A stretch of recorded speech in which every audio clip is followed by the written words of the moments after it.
অনেক সারা, আমি আর কাউরে ভালোবাসি না। আর তুই কেমনে ভাবলি যে আমি তোরে বিয়ে করবো? তুই আমার জামাইরে পথে বসাইছস না, আজকে আমি তোরে পথে বসাই দিলাম। আমি যেভাবেই হোক না কেন মা হওয়ার চেষ্টা করব। তুমি আমাকে ছেড়ে যেও না। অনেক বলেছে সে আপনার সাথে আর কখনো দেখা করতে চায় না। আপনার প্রতি তার মনে প্রচুর ঘৃণা। আমার পেটের সন্তানরা যে অস্বীকার করছে সেটা আপনি একটাবারও দেখলেন না। হঠাৎ করে একসঙ্গে 50 কোটি টাকা আমরা কোথায় পাবো?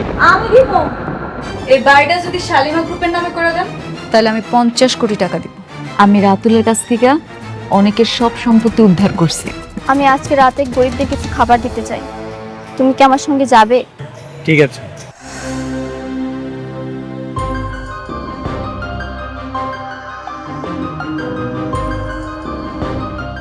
সারাদিন কি করলা?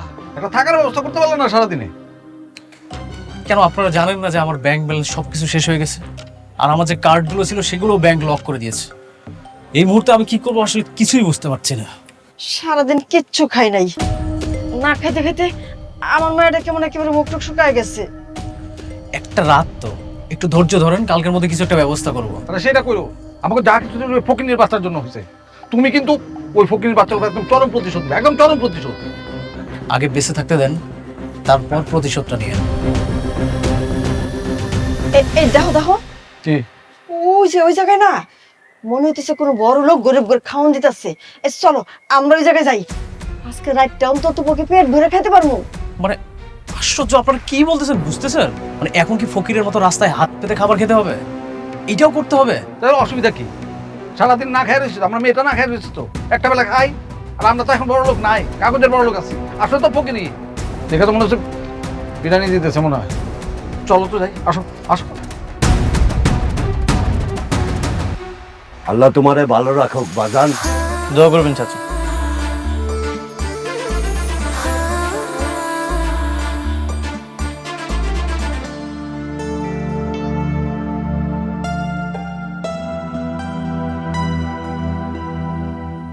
এই এটা তো অনেক, আর ওই যে অনেকের নতুন বউ।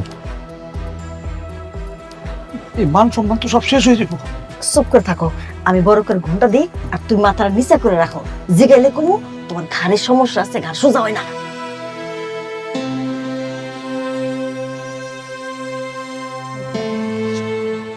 একটু নিচে করেন।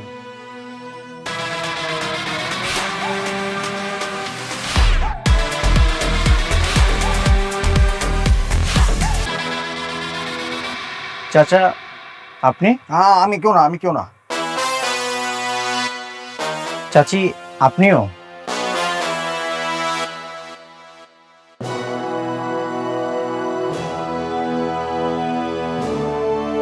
এতদিন তো বড় লোক হয়ে ঘরের মানুষের হক মেরেছেন, আর এখন গরিব সেজে গরিব মানুষের হক মারছেন। ওনাদের আর কিছুই নেই অনেক। মেঘলা তাদের সব সম্পত্তি নিয়ে তাদেরকে রাস্তার ফকির বানিয়ে দিয়েছে। হ্যাঁ বাবা, তোমার প্রথম বউ মেঘলা আমাদের সবকিছু কায়রা নিয়েছে। কায়রা নিয়ে রাস্তায় আমাদের এমন ভাবে নামাইছে, বাধ্য হয়ে ওনাদের সাথে খাবার খাইতে বসছি।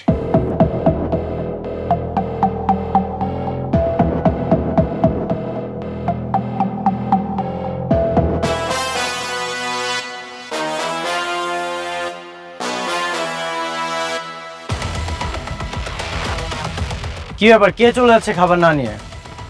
অনেক, এটা তো রাতুল। রাতুল?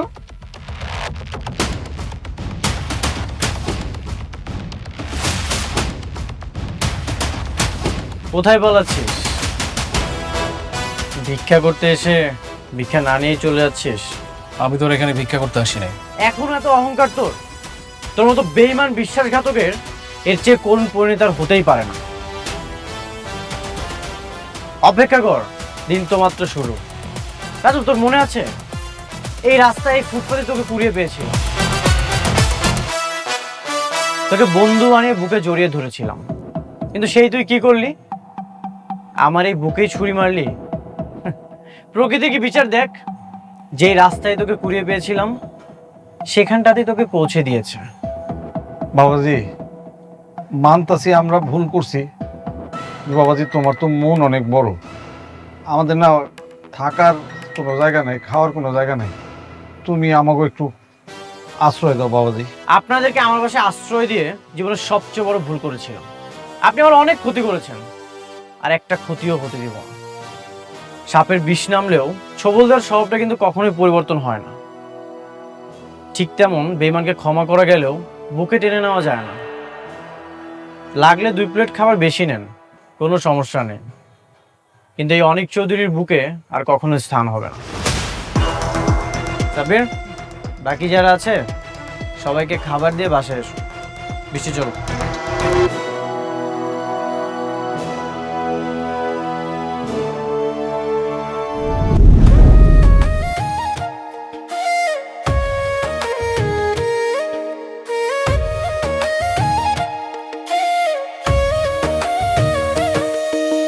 ভাগ্যগুণে পাইলাম তোমায়, ভাগ্যে তো আর রইলা না। দুঃখে আমার বুক ভেসে যায়, সুখের দেখা হইল না। তবু আমি তোমার আশায় কাঁদি দিবারাত সুখে থেকো, ভালো থেকো গরি ঘরের রাজপুত্রে। ও সুখে থেকো, ভালো থেকো গরি ঘরের রাজপুত্রে। অনেক আজকে আমাদের একটা জরুরি মিটিং আছে, একটা কোম্পানির সঙ্গে কাজের ব্যাপারে কথা হয়েছে। নতুন প্রজেক্ট? কোন কোম্পানি? সেটা তুমি গেলেই বুঝতে পারবে। পার্টি ভালো, মিটিং ঠিকঠাক হলে আশা করি আমরা ঘুরে দাঁড়াতে পারবো, সব লোকসান কাটিয়ে। আই হোপ লাভের মুখটা দেখতে পাবো। বাহ, তোমার কনফিডেন্স দেখে আমার খুবই ভালো লাগছে। মনে হচ্ছে বড় কোনো একটা প্রজেক্ট পাবো। আচ্ছা, মিটিং কখন? তুমি যদি কনফার্ম দাও তাহলে আমি তাদেরকে জানিয়ে দেবো। ঠিক আছে, তাদেরকে কনফার্ম করে দাও। ঠিক আছে।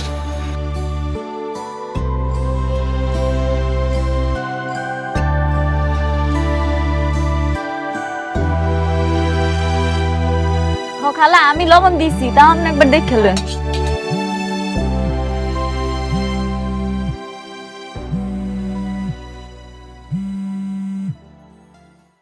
হ্যালো, আসসালামু আলাইকুম। সাবির ভাই, অনেক মিটিং করতে রাজি হয়েছে। কি সত্যি কইতাছেন? হ্যাঁ, সঠিক টাইমে চলে আসবেন। আমি আপনাকে লোকেশন পাঠিয়ে দিচ্ছি। আচ্ছা, ধন্যবাদ ভাইয়া। ওকে। আম্মা, আব্বা, কই তোমরা কাঁদতে আইও? অনেক আমার লগে দেখা করতে রাজি হইছে। আলহামদুলিল্লাহ। দোয়া করে রে মা, সবকিছু আগের মতো ঠিক হয়ে যাক, তো কষ্ট আর ভালো লাগে না। আমার যে কি খুশি লাগতাছে আব্বা, আমি কইয়া বুঝাইতে পারবো না। এবার ওর লগে দেখা কইরা ওর বাড়িটা ওরে আমি ফেরত দিমু, কমু যে এটা আমার তরফ থেকে তোমার গিফট। আল্লাহ যেন সব মিটায় দেয়, সব ঝামেলা। অনেকের সাথে তোর মিলটা হয়ে গেলে না, আমরা সব চাইতে বেশি খুশি হমু রে মা। ও মা, খুব খুশি হব।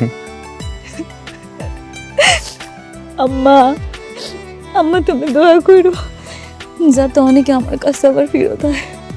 দোয়া করি মা, অনেক দোয়া করি আল্লাহ যেন আমার মাইয়াটারে সুখী করে। এমন লক্ষ্মী মাইয়া আমার এত কষ্ট করতেছে, এটা তো সহ্য হয় না।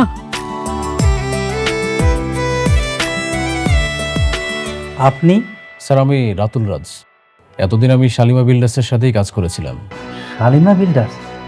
এই নামটা আমার সামনে যে উচ্চারণ করে আমি তার মুখই দেখি না। স্যার, আমি একটা সহযোগিতার জন্য আপনার কাছে এসেছি। আমার বিশ্বাস এই সহযোগিতাটা আপনি ছাড়া আর কেউ করতে পারবে না। আমি সহযোগিতা করব? জি স্যার। যেমন? স্যার, আমি জানি শালিমা বিল্ডার্সের যে নতুন মালিক এসেছে সে আপনাকে চরমভাবে অপমান করেছে।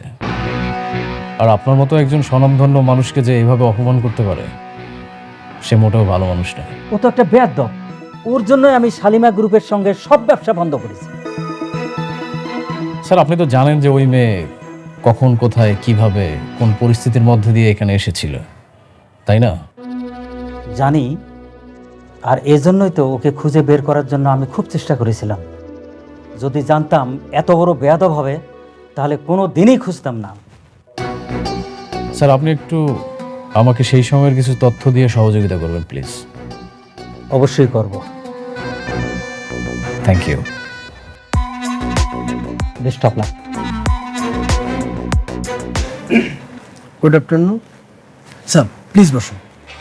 বুঝু শুনুন, ওনার হাজবেন্ডের সঙ্গে উনি আজকে এখানে দেখা করবেন, তা আপনাকে একটা কাজ করতে হবে। ওনার হাজবেন্ড যখন আসবে আপনাকে একটা স্পেশাল ব্যবস্থা করতে হবে। যেমন আমি আপনাকে বুঝিয়ে বলি, সুন্দর একটা রোমান্টিক মিউজিক বাজাবেন, আর যদি পারেন সাথে কিছু ফুল ছিটিয়ে দেবেন, তাহলে তো আরো সুন্দর হয়। হ্যাঁ, বুঝতেই তো পারছেন, স্বামী স্ত্রীর রোমান্টিক মুহূর্ত। কার জন্য স্যার? এই বস্তির মেয়ের জন্য আমার রেস্টুরেন্টে রোমান্টিক মিউজিক বাজাবো, ফুল ছিটাবো? এই, আপনি কাকে কি বলছেন? হ্যাঁ, আপনি জানেন উনি কে? আপনি জানেন আমি কত বছর ধরে এই রেস্টুরেন্টে আছি? ফকির মিসকিন আমি দেখলেই চিনতে পারি। শুনেন, আপনারা ভুল জায়গায় আসছেন, আপনারা বাইরে যান। মিটিংটা এখানেই হইব। কত টাকা লাগবে কোন? আপনি আমাকে বলেন কত টাকা আপনার প্রয়োজন। যত টাকা লাগুক আমি অ্যাডভান্স দিতে রাজি আছি। কত টাকা দেবেন? আমার রেস্টুরেন্টের এক কাপ কফির দাম কত সেটা বলতে পারো? স্যার প্লিজ, আপনারা আসলে টাইম ওয়েস্ট করেন না। রাস্তা থেকে আসছেন, রাস্তায় যান প্লিজ। এক্সকিউজ মি, কারো সম্পর্কে না জেনে এসব উল্টাপাল্টা কথা বলা ঠিক না। হ্যাঁ, আর আপনি যাকে এসব বলছেন তার সম্পর্কে জানলে তার পা জড়িয়ে ধরবেন। কেউ নেই। কোথাকার রাজকন্যা সে? আপনি ওনার পোশাক দেখছেন? সম্ভবত পায়ে তো একটা ভালো স্যান্ডেলও নাই, আর তার পা ধরবো আমি না? স্যার প্লিজ আপনি যান, আমার গেস্ট আসবে, টাইম ওয়েস্ট করে না প্লিজ। বুঝতে পারছি, আপনি এমনি বিশ্বাস করবেন না। এই যে আমার কার্ড, এখানে টাকা আছে। আপনি চাইলে এখনই 50,000 টাকা অ্যাডভান্স নিতে পারেন, আমার কোনো অসুবিধা নাই। আপনি একটু তাড়াতাড়ি করবেন, আমার স্বামী যে কোনো সময় আসতে পারে। আমি চাই না সে এসে আমাকে এরকম বিব্রতকর অবস্থায় দেখুক। এই কার্ড তুমি আপনারা চুরি করছেন? নিম্নে 1000 কোটি টাকার মালিক যে না হবে তার কাছে এই কার্ড থাকতে পারে না। আপনারা কি কোনো গ্যাংয়ের লোক? কি বলতেছেন এসব? আপনি কার্ডটা দেখেন না, কার্ডটা দেখেন যে কার নাম লেখা আছে, এরপরেই তো সবকিছু ক্লিয়ার হয়ে যাবে, তাই না? আপনি শুধু শুধু কেন এগুলো বলতেছেন? আমার দেরি হয়ে যাইতেছে, আমার স্বামী আসবো, আপনি কাজটা শুরু করেন তাড়াতাড়ি।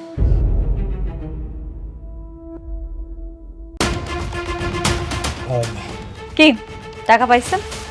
হ্যাঁ, টাকা আছে, বাট খুব বড় মাপের ভিআইপি ছাড়া তো আসলে এই কার্ড থাকা সম্ভব না। মানে শালিমার বিল্ডার্স গ্রুপের নাম শুনেছেন? কেন শুনবো না? বাংলাদেশের সবচেয়ে বড় কোম্পানি, অবশ্যই শুনছি স্যার। উনি শালিমা চৌধুরী, শালিমা বিল্ডার্স গ্রুপের বর্তমানে একমাত্র মালিক। Ma'am, I am sorry ma'am, আসলে আমি বুঝতে পারিনি ম্যাম, আই এম সরি। কোনো অসুবিধা নেই।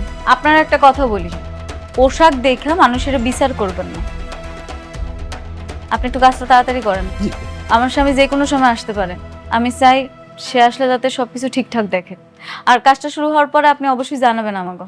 জি জি জি, আপনি কোনো চিন্তা করেন না ম্যাম, আমি সব ব্যবস্থা করি, আমি নিজে থেকে ব্যবস্থা করে দিচ্ছি। ম্যাম আপনার বসুন প্লিজ।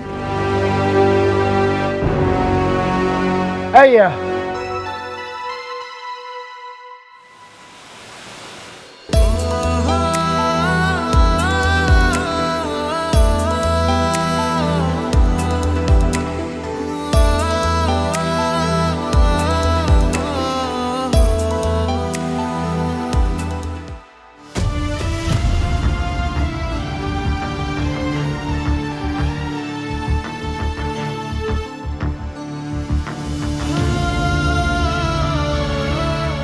এই তোমার জরুরি মিটিং?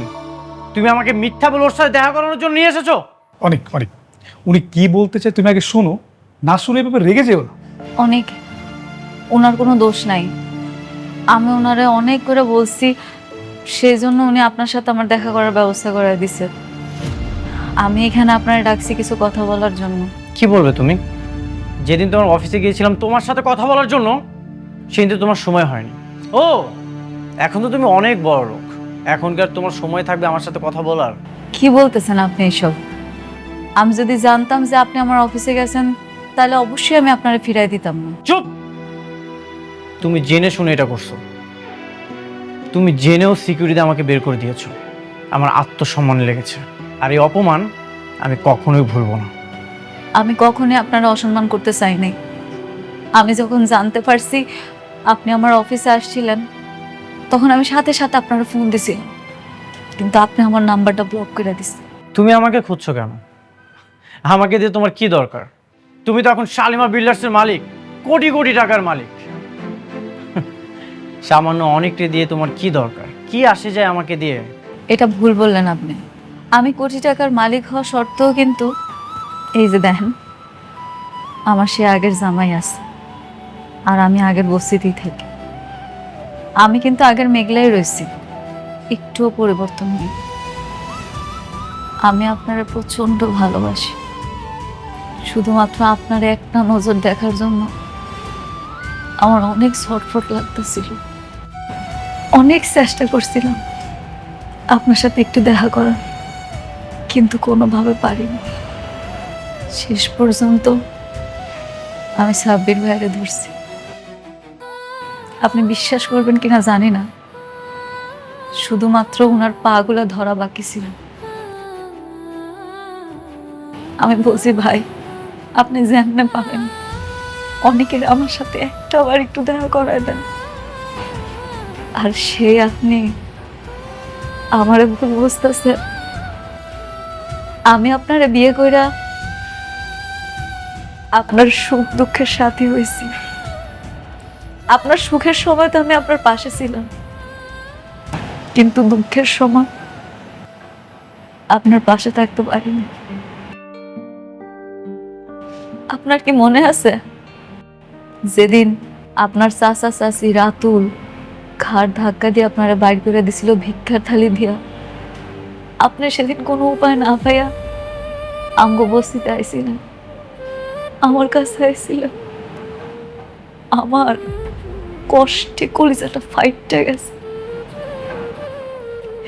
সেই কষ্টটা আমি আপনারা বুঝাইতে পারবো না। আমার এমন রাগ উঠছিল, কিন্তু কি করুন কর, সেই সময় আমি নিরুপায় ছিলাম। আমার কিছু করার ছিল না, কারণ আমার কোনো ক্ষমতা ছিল না। কিন্তু সেই রাগ আমি পয়সা রাখছি। আমি মেঘলা সেই প্রতিশোধ নিছি। আমার অনেকের যেমন অসম্মান করছে না, ঠিক একইভাবে রাতুলিরে, আপনার চাচা চাচিরে ভিক্ষার থালিটা হাতে ধরাই দিয়া ঘাড় ধাক্কা দিয়ে আমি বাইর করে দিছি। আমার যে কি মানসিক শান্তিটা লাগছে আপনারা সেটা আমি বলে বুঝাইতে পারব না। আমার ভালোবাসার মানুষের জন্য আমি ভালোবাসার চাদর দিয়া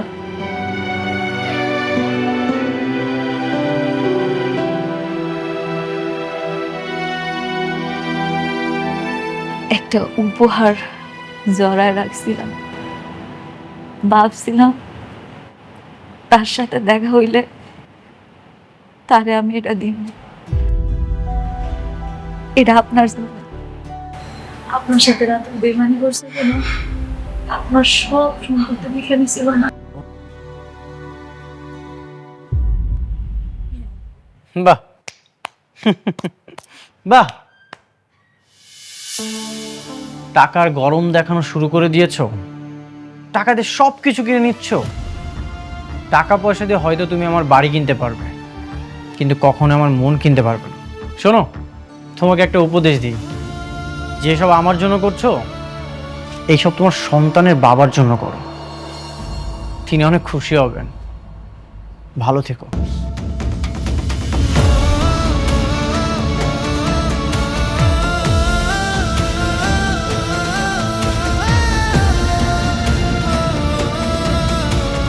সরি, আমি আসলে বুঝতে পারিনি অনেক আপনার সাথে এরকম ব্যবহার করবে।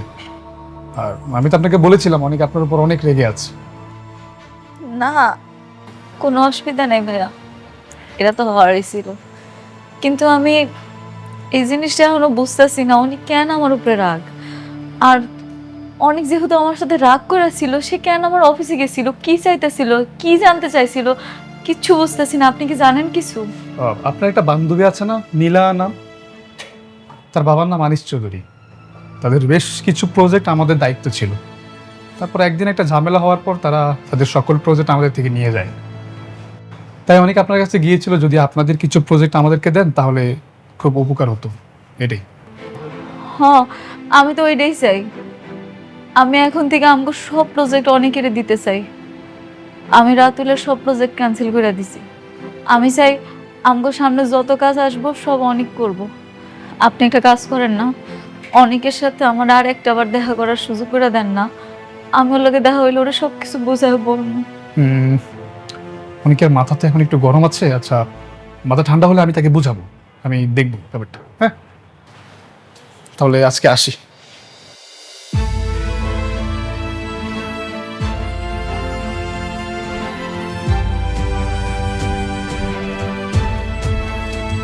রে মা, একা কেন, সাথে জামাই আসে নাই?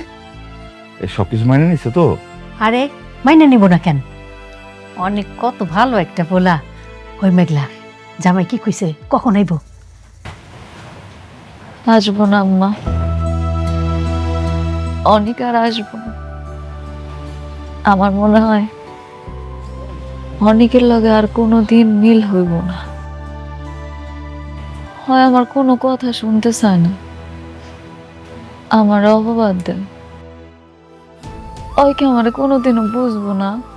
কি কস এসব? আচ্ছা, ও ওর বাড়ি পায় ও খুশি হয় নাই, নাকি তুই ওর বাড়ি ফেরত দিস নাই? দিছি আব্বা, কিন্তু নেয় নাই, আমার অপমান করছে। আব্বা, কত আশা করে গেছিলাম, পুরা কপাল আমার। আমার ভাগ্যে মনে আর সুখ নাই, শুধু শুধু স্বপ্ন দেখছিলাম।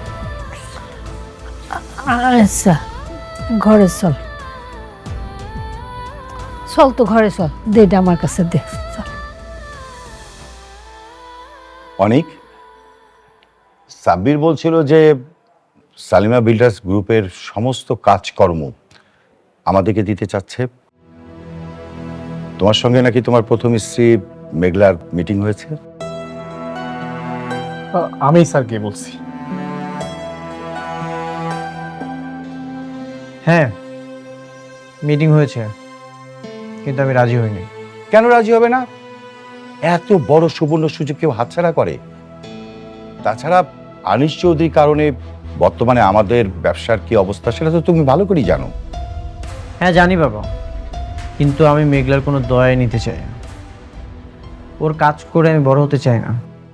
আর তাছাড়া বৃষ্টি এটা কখনোই মেনে নেবে না। আশ্চর্য, বৃষ্টি কেন জানবে? তাছাড়া বিজনেস আর পারিবারিক সম্পর্ককে এক করো না। তুমি তো কাজটা বিজনেস হিসাবেই নিচ্ছ, তাই না? এখানে ব্যক্তিগত বিষয় কেন টানবে? কিন্তু বাবা, দেখো বাবা, তুমি তো খুবই ভালো ছেলে এবং কিভাবে ব্যবসা পরিচালনা করতে হয় সেটা কিন্তু তুমি খুব ভালো করেই জানো। আর আমার তো বয়স হয়েছে, এই বয়সে যদি ব্যবসা লোকসান হয় তাহলে তো আমাদেরকে পথে বসতে হবে। ঠিক আছে, আমি আগামীকাল যাব শালিমা বিল্ডার্সের মিটিং করার জন্য। Thank you. আমি আশা করব তুমি এই সুবর্ণ সুযোগ হাতছাড়া করবে না।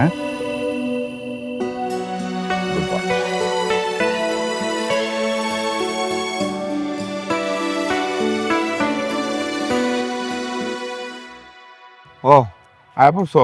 নাও, খায় নাও, হাত ধুইয়া। দিয়াই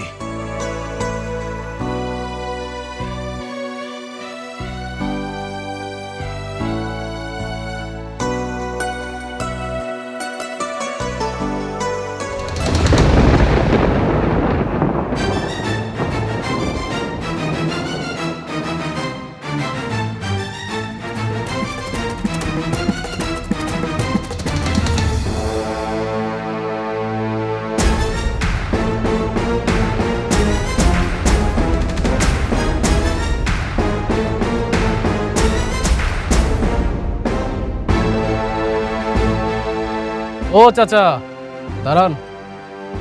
আমি আসলাম আপনার কাছে আর আপনি এমন একটা ভাব করতেছেন, মনে হয় আপনি আমার চিনতেই পারেন নাই। তোমার চিনা কি হবো? তোমার চিনা দরকার নাই। আপনি কি আপনার মাইয়ারে সুস্থ দেখতে চান, নাকি মাইয়ার মরা মুখ দেখতে চান? এই কি কও? হ্যাঁ, মুখ সামলা কথা কই দিলাম। সামলাই কথা কইতেছে চাচা, আপনার মাইয়া কিন্তু হেভি উঠতেছে। ওর উড়া দেখে মনে হইতেছে কি জানেন, এই দুনিয়াতে ওর বাইচে থাকার কোনো অধিকার নাই।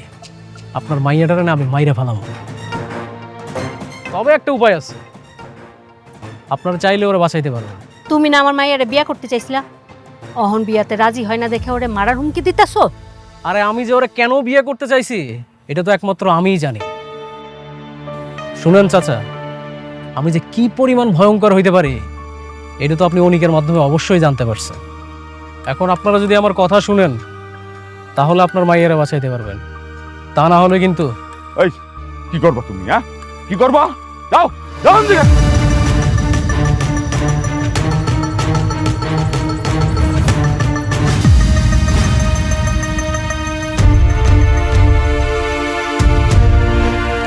বুইরার কলজাটা অনেক বাইরে গেছে না, একদম কলজার মধ্যে দুইটা ভইরা দেবো। কই নিয়ে যান? কারে বাঁচাইতে আসছেন? আপনার স্বামীরে নাকি আপনার মাইয়ারে? মাফ করে তো বাবা আমাকে, মাফ করে, ভুল করছি, ভুল হয়ে গেছে আমাকে। এই তো লাইনে আসছেন। আমার কথা না শুনলে কিন্তু আপনার স্বামী আর মাইয়া দুইটারই হারাইবে। কমু বাবা, কমু, সব কমু। এখন তাহলে আমি যেটা কই সেটা শুনেন মনোযোগ সহকারে, বুঝতে পারছেন? আমার কথা শুনলে আপনি আপনার স্বামী, আপনার মাইয়া দুইটারে বাঁচাইতে পারবেন।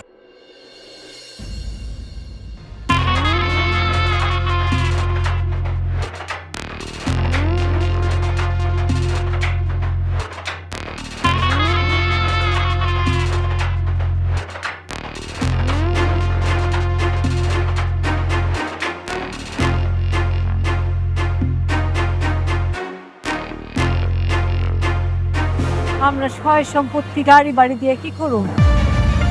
আমাকে মাইয়া আমার কাছে ফিরাইলেই হেতে আমরা খুশি, আল্লাহর কাছে শুকরিয়া করো। সবাই যে বললাম, এখন আমি কি করবো কিছুই বুঝতে পারতেছি না। আমাকে গাড়ি বাড়ি কিচ্ছু লাগবো না। ম্যানেজার আঙ্কেল, ম্যাডাম, আপনি অনেকেরই সব কিছু দেওয়ার ব্যবস্থা করেন। ঠিক আছে ম্যাডাম। ম্যাডাম, উনি কি আমাদের কাজটা করবেন? কেন করব না? আমি সাব্বির সাহেবের সাথে কথা বলছি, উনি বলছে যেমনি হোক অনেকের আনানোর ব্যবস্থা করব। আমার মনে হয় উনি আইসাও পড়তেছে। ঠিক আছে ম্যাডাম, তাহলে আমি ব্যাপার। চলে এসেছি। কেমন আছেন আপনি? রাতুল সাহেব, আপনি আবার আসছেন? জি। সাথে এত লোক কেন? সিকিউরিটি কোথায়? সিকিউরিটি! কি ব্যাপার, আপনার তো ওনারা ঢুকলো কিভাবে? হ্যাঁ? আরে ম্যানেজার সাহেব, রিল্যাক্স। আপনি এত উত্তেজিত হচ্ছেন কেন? আচ্ছা, ওই আগে ইন্ট্রোডিউসটা করে দিই। হ্যাঁ, এই যে আমার পাশে যাকে দেখতে পাচ্ছেন ইনি হচ্ছে একজন লয়ার, আর ওই যে ওনাকে দেখছেন উনি হচ্ছে আমাদের থানার অফিসার। আর এনাকে তো চিনিনি, আর ওনাদের সম্পর্কে না হয় পরেই বলি।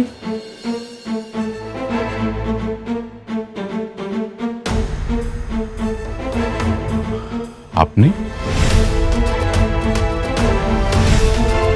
কে ম্যানেজার সাহেব? কমন পড়েছে তাই না? অবশ্য কমন পড়ারই কথা। শুনেন, আজকে কিন্তু এতগুলো মানুষ আমরা আসছি ঘাট ধাক্কা খাওয়ার জন্য না, আমরা ঘাট ধাক্কা দিয়ে বের করে দিতে এসেছি। মানে তোর এত বড় সাহস, তুই আমার অফিসে এসে বড় গলায় কথা কস আবার?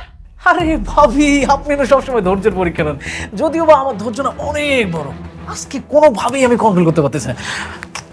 কি করি কি করি। আচ্ছা, মেন বিষয় আসি, তাই না? এই আলতাফ সাহেব, আপনি দাঁড়িয়েছেন কেন? বলেন। সেদিনই আমার সন্দেহ হয়েছিল, শাকের সাহেবের মতো একজন ভদ্রলোকের মেয়ে এত বেয়াদব হয় কি করে। আসলে বস্তির থেকে আসা মেয়ে তো এরকম তো হবেই। আলতাফ সাহেব, আপনি কিন্তু আপনার সীমা ছাড়িয়ে যাচ্ছেন। হ্যাঁ, আপনি ম্যাডামকে যেভাবে অপমান করে কথা বলছেন, আপনি জানেন না যে আপনাকে এখানে কি করতে পারি আমি। আরে রমজান সাহেব, আপনারা সবসময় শুধু উত্তেজিত হয়ে যান। আপনার বয়স হয়েছে, বিপি লো হয়ে যাবে। আচ্ছা শুনেন, আপনি কাকে ম্যাডাম ম্যাডাম বলতেছেন? ও একটা বস্তির মেয়ে। ওকে বস্তির থেকে তুলে নিয়ে এসে আপনি শালিমা বিল্ডার্সের মতো হাজার হাজার কোটি টাকার মালিক বানিয়ে দিয়েছেন।